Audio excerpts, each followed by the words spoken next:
Welcome to Shepherding the Home.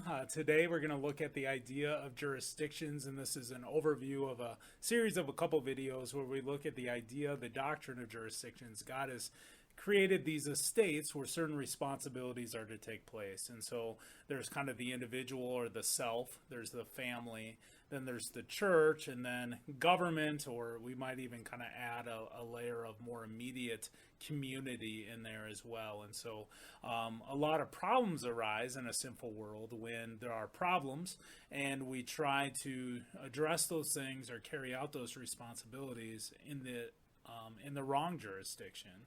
And as a result, things kind of start to break down. And so we're going to look at some of how those problems happen in relationship to jurisdiction. And then in those future videos, look at a couple specific areas to address by jurisdictions. And so that we kind of get the right things in the right jurisdiction, or we put the responsibility for certain things in the correct place. And so let's take a look at the slides. So here you can see a little bit of a diagram of what we might be talking about with the idea of jurisdictions, and using concentric circles might give us a little bit of a picture where we're talking about the most inner circle being the responsibilities or governance that should be placed on the individual, then kind of moving out to the family, to the church, community, and government. And so sometimes we'll be using the term the lesser institution and the greater institution, which isn't more important or just kind of by size, right? As we move out, there's more people involved. And the responsibility doesn't necessarily grow as we move out. Actually, there's less responsibilities, but they're more between larger groups of people. And so I kind of tried to draw this upside down 3D, and the idea of it being upside down is not the foundation of things as in government. Actually, we would believe the opposite. Foundation is really in kind of the personal responsibility. We're a self-governing type of idea, that most of the responsibilities given by God are given to me, to myself, which is not that we're individualistic. We're definitely a communal type people as Christians, but I need to take care of the responsibilities as he's given me. So you look at like the 10 Commandments, God has placed those on the individual to live under and to follow. And then as individuals, if we're dealing with those responsibilities, then there's some additional responsibilities added when we're in the family, and then when we're in the church, and so on. And so the idea is that all things would be kind of working in concert, but oftentimes we find there's jurisdictional violations. And so Rob Reno, in his book, Limited Church, Unlimited Kingdom, he shares these words: God takes jurisdictional violations seriously. When institutions act outside of their God-given authority, number one, the crisis will not be solved. And number two, the institution that is responsible for responding properly to the crisis will be robbed of motivation, time, and resources, making it more difficult for that institution to respond in the future.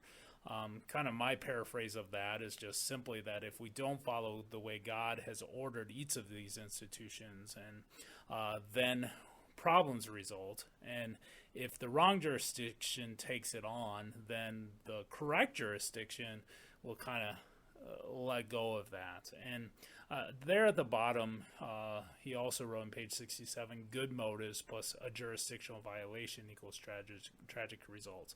I think many times when a jurisdiction or an institution steps outside of its jurisdiction, they do so with good intention, but it actually creates more problems. And so he says kind of there's three main ways this happens, right? The larger institution usurps a responsibility from a lesser institution, and then that lesser institution abdicates that responsibility. So just as Rob had said, it robs of motivation.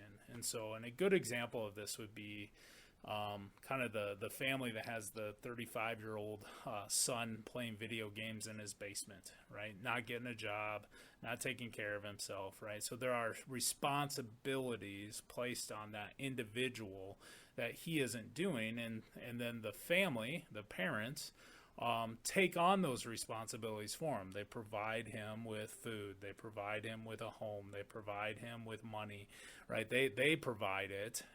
And then as they do that, he's all the more happy to abdicate his responsibilities. You're going to feed me? Fine. I can play video games, right? And so it's a vicious cycle. And so a lot of times a larger institution takes a responsibility. The lesser institution says, fine, go ahead. Right, and we'll definitely spend some time on this when we deal with the idea of church and family as it relates to discipleship of children. If the church is willing to disciple my children for me, even though the Bible has said it's my job, a lot of times parents will abdicate that. They'll say, well, if you're going to do it, I can go fishing. If you're going to do it, I can go get my shopping done, right? And so drop them off, right, for that larger institution to do it. The problem is tragic results. We find that if the family doesn't take on the role God intended for it, then oftentimes the church does a pretty poor job of discipling children. Another way the violation happens is when a larger institution acts righteously, but then that lesser institution unrighteously rebels. And so here the violation is that the lower institution isn't acting properly.